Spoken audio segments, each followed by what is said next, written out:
कौन है ये लोग? कहां से आते हैं ये? इनके पास ना रहने को घर है, ना रोजगार है, ना पैसा है, फिर क्यों चले आते हैं हमारे खूबसूरत शहरों को की खूबसूरती पे बट्टा लगाने? एक ऐसा अभिनेता जिसे बचपन में ही उसके सगे माँ बाप ने खुद से दूर कर दिया। कुछ नहीं भाई, वो आज सुबह से माँ का याद आ रहा था तो अपन यहाँ आके बैठ गया। जो अपना अकेलापन मिटाने के लिए खुद से खुद को ही चिट्ठियां लिखा करता और अपने दोस्तों को अपने नाम पर पोस्ट करने को कहता। अपन की माँ बोलने की, जब इंसान मरता है ना, ऊपर जाके तारा बन जाता है। बचपन में पिता का साया सर से उठ जाने के बाद जिसे किराएदारों ने उसके ही घर से निकाल दिया और जिसे अपना पेट पालने और माँ के इलाज के लिए घर घर जाकर सामान बेचना पड़ा। मेरी माँ एक फुल टाइम हाउसवाइफ थी। उनका नाम सूजन था। मेरे डैड का नाम करण था और उनका रियल एस्टेट का बिजनेस था। इट्स माय परफेक्ट फैमिली, जिसने अपनी कड़ी मेहनत और लगन से ऑल इंडिया बेस्ट डांसर का खिताब अपने नाम किया और वर्ल्ड बेस्ट डांसर कंपटीशन में भारत को रिप्रेजेंट किया।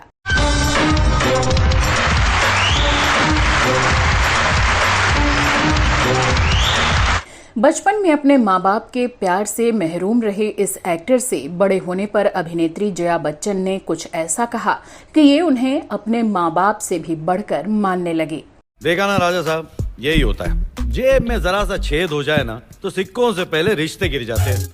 लेकिन क्या आप जानते हैं कि इन्होंने अपना करियर बतौर कोरियोग्राफर शुरू किया, लेकिन बाद में एक फेमस एक्टर बने और फिल्म इंडस्ट्री में अपना सिक्का जमाया। मैं बम्बई जूनियर आर्टिस्ट बनने के लिए नहीं आया था, समझा?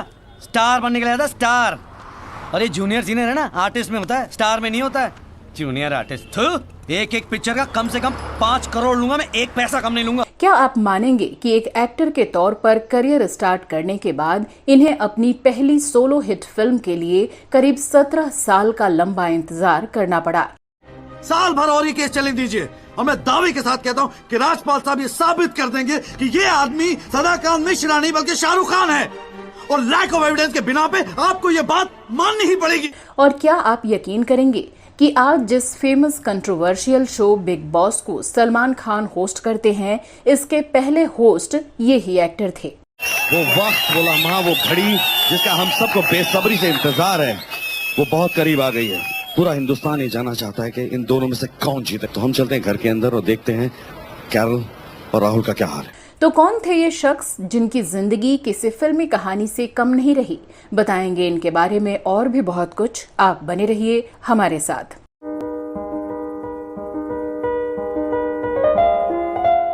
दिल दीवाना कहता है कि प्यार कर, जा किसी लड़की से आंखें चा। नमस्कार दोस्तों, मैं हूँ श्वेता झा और आप देख रहे हैं वो पुराने दिन। दोस्तों, आज हम अपने शो में बात कर रहे हैं एक हरफन मौला एक्टर अरशद वारसी की। अरे बाबू, क्या इधर उधर घूमते रहते हो? लास्ट लोकल ट्रेन निकल गया, हमारे टैक्सी में जाना पड़ेगा। बापू का हाथ पकड़ और लेके जा। आदमी नहीं दिख रहा, हाथ कैसे दिखेगा? इनके अभिनय की बात करें तो ये मुन्ना भाई MBBS, गोलमाल, धमाल जैसी बेहतरीन फिल्म फ्रेंचाइजी का हिस्सा रहे। खटारा गाड़ी लेके घूमता है साले घटिया आदमी, ऊपर से लोगों को बुला बुला के परेशान करता है। बाहर में गया, मुझे नहीं जाना देता तू। फिल्मी पर्दे पर हमेशा अपनी कॉमिक टाइमिंग से लोगों को हंसाने वाले अरशद की जिंदगी की घटनाओं की बात करें, उससे पहले चलिए जानते हैं कौन है अरशद वारसी और इनका फिल्मों में आना कैसे हुआ। आलों में नैनीताल, बाकी सब तलैया, अरशद वारसी का जन्म 19 अप्रैल 1968 को मुंबई में एक मुस्लिम परिवार में हुआ था। इनके पिता का नाम अहमद अली खान था, जो कि एक म्यूजिशियन थे और गुलाम हैदर के असिस्टेंट के तौर पर काम करते थे। इनकी मां का नाम कहीं पब्लिक डोमेन में उपलब्ध नहीं है। वैसे तो इनके पिता के सरनेम के कारण इनका नाम अरशद खान होना चाहिए था, लेकिन इनके पिता एक सूफी संत वारिस अली शाह के अनुयायी थे, तो उन्होंने इनका सरनेम खान से बदलकर वारसी कर दिया था। अरशद के माँ बाप ने बचपन में ही इन्हें नासिक देवलाली के Barnes school and junior college में पढ़ने के लिए भेजा था। अपने माता पिता के प्यार से महरूम इनका बचपन काफी दुख और तनाव में बीता। साल में कुल 2 बार ही इन्हें अपने घर आने का मौका मिलता था और इसमें भी कई बार इनके पेरेंट्स को ध्यान ही नहीं रहता कि स्कूल की छुट्टियां हो चुकी हैं और उन्हें अरशद को घर भी लाना है। ऐसे में इनको कई बार छुट्टियों के दिन भी अकेले ही स्कूल में बिताने पड़ते थे। अकेलापन अरशद पर इतना हावी रहता कि ये अक्सर अपने लिए खुद ही चिट्ठियां लिखा करते और घर जाने वाले अपने दोस्तों को अपनी लिखी चिट्ठियां देकर कहते थे कि इन्हें मेरे लिए पोस्ट कर देना। यहाँ आपको बताना जरूरी है कि इनके पिता ने पहली शादी फिल्म अभिनेत्री रजिया उर्फ रंजना सचदेव से की थी, जिनसे इन्हें 3 संतानें, एक बेटा और 2 बेटियां हुई थीं। बेटा अनवर हुसैन जो कि एक जाने माने प्लेबैक सिंगर बने और अभिनेत्री आशा सचदेव, यानी ये दोनों मशहूर कलाकार अरशद वारसी के सौतेले भाई बहन थे। इनकी सौतेली बहन आशा सचदेव और इनकी मां कैसे एक मुस्लिम से हिंदू बनी, इस पर एक वीडियो हमारे चैनल पर पहले से मौजूद है। आप चाहें तो उसे हमारे डिस्क्रिप्शन के लिंक में जाकर देख सकते हैं। अरशद एक ऐसे घर में पैदा हुए थे जहां किसी चीज की कमी नहीं थी। इनके पिता का अच्छा काम था, परिवार एक बंगले में रहा करता, लेकिन बस इन्हें घर से दूर होने की वजह से परिवार का प्यार नसीब नहीं हो पाता था। अरशद अभी पढ़ ही रहे थे कि अचानक इनके पिता की कैंसर की वजह से मौत हो गई, तो अरशद और उनके परिवार के हालात पूरी तरह से बदल गए। पिता की मौत के बाद वहां रह रहे किराएदारों ने इनकी प्रॉपर्टी से इन्हें निकाल दिया और इन्हें अपनी मां को लेकर एक कमरे के घर में शिफ्ट होना पड़ा। इसी बीच इनकी मां की तबीयत भी खराब हो गई। साथ ही पैसे की तंगी इतनी ज्यादा हुई कि अरशद को 10वीं के बाद पढ़ाई छोड़नी पड़ गई और छोटे मोटे काम करने को मजबूर होना पड़ा। अरशद ने अपनी मां की बीमारी और अपना खर्च चलाने के लिए एक फोटो लैब में भी कुछ दिनों तक नौकरी की और साथ ही ये घर घर जाकर कॉस्मेटिक आइटम्स बेचा करते थे। अरशद जो भी कमाते वो इनकी मां के इलाज में खर्च हो जाता था, लेकिन फिर भी इनकी मां की जान नहीं बच पाई। इसके बाद इन्होंने रुख किया फिल्म इंडस्ट्री का। तभी इसी दौरान इन्हें महेश भट्ट का साथ मिला और उनकी फिल्म काश और ठिकाना में अरशद ने असिस्टेंट डायरेक्टर की हैसियत से काम किया।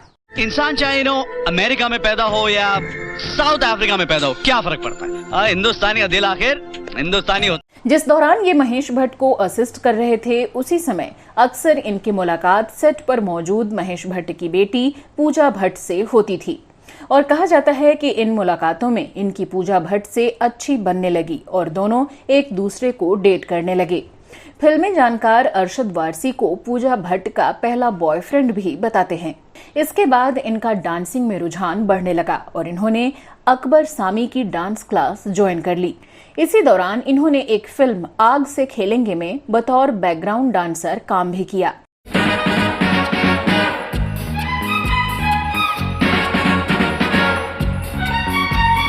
अरशद वारसी ने धीरे धीरे डांस में महारत हासिल की और इंडिया डांस कंपटीशन में हिस्सा लिया। कमाल ये कि इन्होंने ये कंपटीशन जीत लिया। की प्यास है, बनता ये बिंदास है, बनता ये बिंदास है, बनता ये बिंदास। इस कंपटीशन को जीतने के बाद इन्होंने वर्ल्ड डांस कंपटीशन में इंडिया को रिप्रेजेंट किया और इसमें इन्होंने 4था स्थान हासिल किया। लेकिन ये भी इनके लिए गर्व की बात थी। इसके बाद जब इंडिया वापस आए तो इनके लिए एक नए करियर का रास्ता खुल चुका था। अब इन्हें फिल्मों में कोरियोग्राफी के ऑफर्स आने लगे थे। इसी दौरान इन्होंने रूप की रानी चोरों का राजा फिल्म का टाइटल सॉन्ग कोरियोग्राफ किया, जिसमें श्रीदेवी और अनिल कपूर ने डांस किया।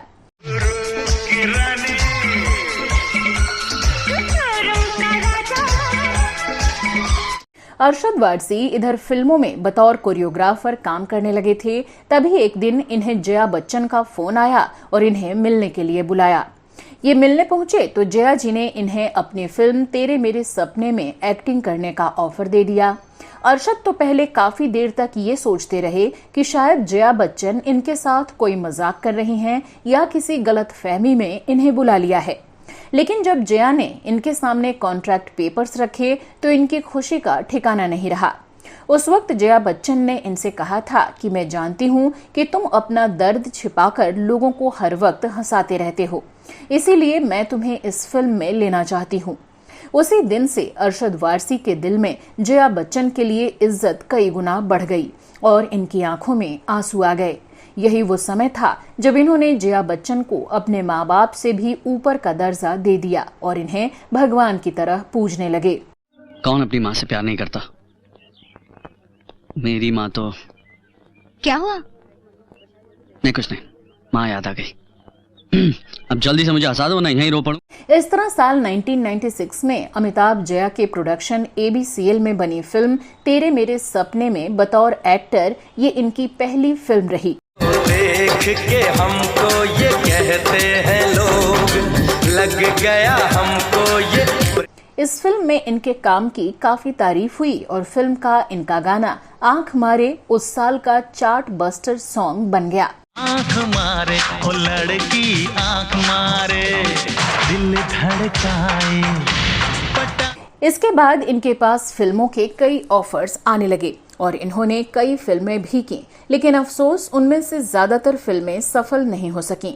ये फिल्में थीं बेताबी, होगी प्यार की जीत, हीरो हिंदुस्तानी, मुझे मेरी बीवी से बचाओ, जानी दुश्मन, एक अनोखी कहानी आदि। तालों में नैनीताल, बाकी सब तलैया, इसके बाद साल 2003 में इनकी वो फिल्म आई जिसका इंतजार हर एक्टर को अपने करियर में होता है। जी हाँ, ये फिल्म थी मुन्ना भाई MBBS। भाई एक काम करते अपन, ये दीवार को खसका के ये बाजू का कमरा अंदर ले लेते, अपना एरिया बढ़ जाएगा यहाँ पे। और भाई ये है ना, ये दीवार तोड़ डालते अपन, सामने वाले को हटा के ना इसको बाथरूम में आते एकदम बाटप बिटल साड़े। संजय दत्त के साथ जोड़ीदार के रूप में इनके इस फिल्म ने बॉक्स ऑफिस पर धमाल मचा दिया और इन्हें सर्किट के रूप में घर घर में पॉपुलर कर दिया। क्या भाई तुम क्या कम है किसी से? तुम भी किसी के कान के नीचे एक हाथ मारता तो वो भी बढ़ जाता ना। भाई टेंशन नहीं लेने का, फुल कॉन्फिडेंस में जाने का और एकदम विनम्र के साथ बात करने का। खुद अरशद वारसी ने एक इंटरव्यू में कहा था कि अगर इन्हें ये फिल्म नहीं मिलती तो बॉलीवुड में इनका करियर अब खत्म ही हो रहा था। तेरी तो थोड़ी देर रोक नहीं सकता क्या तू? देख अपन तेरे को फुल विनम्र के साथ रिक्वेस्ट कर रहा है, थोड़ी देर के लिए रोक के रख, हम लोग की मीटिंग की काहे को वाट लगा रहा है। इसके बाद इन्होंने सहर नाम की फिल्म में बहुत ही शानदार एक्टिंग की। दिल तो है बेजुबान, दिल की सुना। इसके बाद इन्होंने साल 2006 में आई रोहित शेट्टी की फिल्म गोलमाल में अपनी कॉमिक टाइमिंग से दर्शकों को हंसा कर लोटपोट कर दिया। अरे तूने भाई को बताया नहीं क्या कि भाई संजय दत्त लगता है यार, वही बॉडी, वही फेस कट, वास्तव का टीका। वसूली भाई। इसी साल इनकी लगे रहो मुन्ना भाई भी आई और इस फिल्म में भी इनके किरदार सर्किट ने पहले की तरह खूब समा बांधा। 2 अक्टूबर का ना बापू का हैप्पी बर्थडे। किसका बापू? बापू बोले तो महात्मा गांधी। अरे वो नोट वाला। करेक्ट वही। बॉडी बिडी था नहीं उसका, लेकिन डेयरिंग बहुत था। हाँ। भाई अंग्रेज लोग की वाट लगा दी। इसके बाद इन्होंने कई और फिल्मों में काम किया जैसे काबुल एक्सप्रेस, धमाल, संडे, गोलमाल रिटर्न्स और सुपरहिट फिल्म इश्कियां। कह रहा है सेंट बटन दब जाएगा और 10 करोड़ की सारी इंफॉर्मेशन कमिश्नर चतुर्वेदी के पास पहुंच जाएगी। हाँ। साथ ही फिल्म गोलमाल 3, हलचल और जिला गाजियाबाद भी हिट फिल्में रहीं। महेंद्र की शादी पक्की हो गई अगले महीने। वाह। कुछ पैसे चाहिए थे। कितने लगेंगे? 20 लाख से काम चला लेंगे। 20 लाख का खर्चा करेंगे? मेरी बहन की शादी है। फिर आया साल 2013 और इसी दौरान फिल्म बन रही थी जॉली LLB और इस फिल्म के लिए शाहरुख खान को अप्रोच किया गया, लेकिन वो उस समय चेन्नई एक्सप्रेस की शूटिंग में व्यस्त थे तो उन्होंने मना कर दिया। इसके बाद ये रोल अरशद वारसी को मिल गया, जहां इनके करियर का एक और उम्दा प्रदर्शन इनका इंतजार कर रहा था। कौन है ये लोग? कहां से आते हैं ये? इनके पास ना रहने को घर है, ना रोजगार है, ना पैसा है, फिर क्यों चले आते हैं हमारे खूबसूरत शहरों को? ये फिल्म इनके करियर की माइलस्टोन फिल्म साबित हुई और यहाँ तक कहा गया कि ये इनके करियर की पहली सोलो हिट फिल्म है, क्योंकि इससे पहले इनकी अगर कोई फिल्म हिट रही भी थी तो वो मल्टी स्टारर ही रही। साल भर और ये केस चलने दीजिए और मैं दावे के साथ कहता हूँ कि राजपाल साहब ये साबित कर देंगे कि ये आदमी सदाकांत मिश्रा नहीं बल्कि शाहरुख खान है और लैक ऑफ एविडेंस के बिना पे आपको ये बात माननी ही पड़ेगी। इसके बाद इन्होंने कई और फिल्मों में काम किया, जैसे कि 1.5 Ishqiya, welcome to Karachi, Guddu Rangeela, Golmaal again, total Dhamaal और बच्चन पांडे आदि। आंकड़े मौसम तो आशिकाना होता जा रहा है। ये सरफरोशी की तमन्ना दिल से निकाल दो। क्यों बिना देश के शहीद होना चाहते हो? हैं? अरे खालू तुम ही तो सिखाते थे, भूल गए? शेख अपनी अपनी दे। अब बात करते हैं छोटे पर्दे की। तो जब इन्हें फिल्मों में सफलता नहीं मिल पा रही थी तो इन्होंने छोटे पर्दे का रुख किया था और साल 2003 में सहारा 1 चैनल पर प्रसारित हुए show Karishma the miracles of destiny में ये करिश्मा कपूर के अपोजिट नजर आए थे। ये शो 2003 से 2004 तक सहारा 1 पर प्रसारित हुआ था।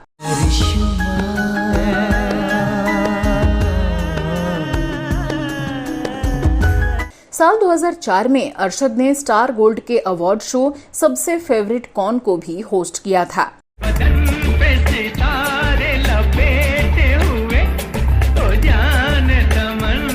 इसके अलावा साल 2006 में अरशद ने ही बिग बॉस का सबसे पहला सीजन होस्ट किया था। मैं इतना बेचैन हूँ आप लोगों से मिलने के लिए जिसकी कोई हद नहीं है।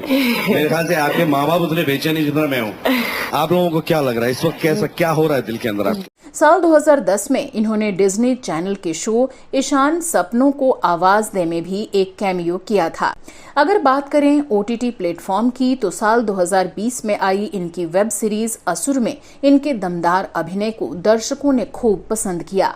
10 साल पहले केसर या शुभ, इसके खिलाफ मैंने प्रूफ फैब्रिकेट किया था क्योंकि मुझे पूरा यकीन था कि इसने अपने बाप का कोल्ड ब्लडेड मर्डर किया है। इसमें निभाए गए इनके पुलिस ऑफिसर धनंजय राजपूत के किरदार को इन्होंने इतनी सहजता से निभाया कि देखने वाले इनके कायल हो गए। ध्यान से मेरी बात सुनो, तुम खतरे में हो। आप जेल से ट्राई एंड अंडरस्टैंड। तुम्हें अमेरिका गए हुए 10 साल हो गए और इस किलर ने तुम्हें ढूंढ निकाला। अब बात करते हैं इनकी निजी जिंदगी की। तो अरशद ने मारिया गोरेटी नाम की महिला से शादी की और आज ये दोनों एक बेटे और एक बेटी के पेरेंट्स हैं। अरशद और मारिया की लव स्टोरी भी काफी दिलचस्प रही। मारिया एक जमाने में MTV की जानी मानी वीजे थीं और कुछ इंग्लिश चैनलों में भी शो एंकर करती थीं। वन गाने का एक बार फिर मेरे पायल है छनका is ruling the charts. You know, a little birdie tells me that the India hit list is Falguni Pathak's favorite show. एक दफा एक कॉलेज में हुए डांस कंपटीशन में अरशद वारसी बतौर जज मौजूद थे। उस कंपटीशन में मारिया गोरेटी भी पार्टिसिपेट कर रही थीं। इनको मारिया का डांस बहुत पसंद आया और कंपटीशन के बाद अरशद ने मारिया को अपने डांस ग्रुप का लीड डांसर बना लिया। आगे चलकर मारिया और अरशद एक दूसरे को पसंद करने लगे, लेकिन अरशद मारिया को प्रपोज करने में हिचकिचा रहे थे। इसी बीच अरशद अपने डांस ग्रुप को लेकर दुबई एक शो करने गए, जहां मारिया भी साथ थीं। दुबई में ही अरशद ने मौका पाकर मारिया को शादी के लिए प्रपोज कर डाला। मारिया ने हामी भर दी और दोनों शादी के बंधन में बंध गए। अरशद वारसी और मारिया गोरेटी की मोहब्बत की मिसालें भले ही बॉलीवुड में खूब दी जाती रही हों, लेकिन एक वक्त ऐसा भी आया जब अरशद और मारिया के तलाक की खबरें सामने आने लगीं। दरअसल शादी के बाद अरशद ने अपना एक प्रोडक्शन वेंचर शुरू किया था और उस वेंचर को लेकर ये इतने ज्यादा सीरियस रहते कि पूरे 9 महीने तक ये अपनी पत्नी और बच्चों से एक बार नहीं मिल पाए। और इसी दौरान कई लोगों ने ये तक कहना शुरू कर दिया कि अरशद वारसी का किसी दूसरी महिला से अफेयर चल रहा है, इसलिए ये अपने परिवार पर ध्यान नहीं दे रहे और इनकी पत्नी मारिया गोरेटी इनसे तलाक लेने का मन बना रहे हैं। अरशद को जब इन अफवाहों के बारे में पता चला तो ये तुरंत अपने परिवार के पास वापस लौट आए। अब बात करते हैं इन्हें मिले अवार्ड्स की। तो साल 2004 में आई फिल्म मुन्ना भाई MBBS के लिए इन्हें फिल्म फेयर की तरफ से पहला अवार्ड बेस्ट सपोर्टिंग एक्टर का मिला था। साल 2007 में इन्हें एक बार फिर लगे रहो मुन्ना भाई के लिए फिल्म फेयर की तरफ से best performance in comic role का अवार्ड मिला। एक वक्त पर जिंदगी में पैसे की बहुत ज्यादा तंगी देखने वाले अरशद वारसी आज मुंबई में एक बहुत ही शानदार बंगले में रहते हैं। साथ ही देश के अलग अलग हिस्सों में भी इन्होंने प्रॉपर्टी में इन्वेस्ट कर रखा है। अरशद वारसी लग्जरी कारों और स्पोर्ट्स मोटर बाइक्स के भी शौकीन हैं। इनके पास 30 लाख रुपए वाली फॉक्सवैगन बीटल कार और 80 लाख रुपए वाली ऑडी Q7 कार भी है। अरशद ने अपने लिए एक हार्ले डेविडसन हेरिटेज बाइक भी खरीदी है, जिसकी कीमत 21.5 लाख रुपए है। इतना ही नहीं, अरशद 8 लाख रुपए की कीमत वाली डुकाटी मॉन्स्टर 797 के भी मालिक हैं। तो ये रही जिंदगी उस शख्स की जिसने एक मासूम बच्चे के रूप में बहुत दुख दर्द झेले, पेट पालने के लिए दर दर की ठोकरें भी खाईं, लेकिन फिर अपनी मेहनत और पैशन के बल पर अपने किस्मत को बदल डाला और दौलत, शोहरत, नेम फेम सब हासिल किया। तो दोस्तों, आज की वीडियो में फिलहाल के लिए बस इतना ही। अगर आपके पास भी इनसे जुड़ी कोई और दिलचस्प जानकारी हो तो कमेंट बॉक्स में शेयर करना मत भूलिएगा। इसी तरह के कुछ और किस्से कहानियों के लिए आप हमारे दूसरे चैनल श्वेता जैब फिल्मी बातें को भी देख सकते हैं। तो फिलहाल मुझे दीजिए इजाजत। नमस्कार।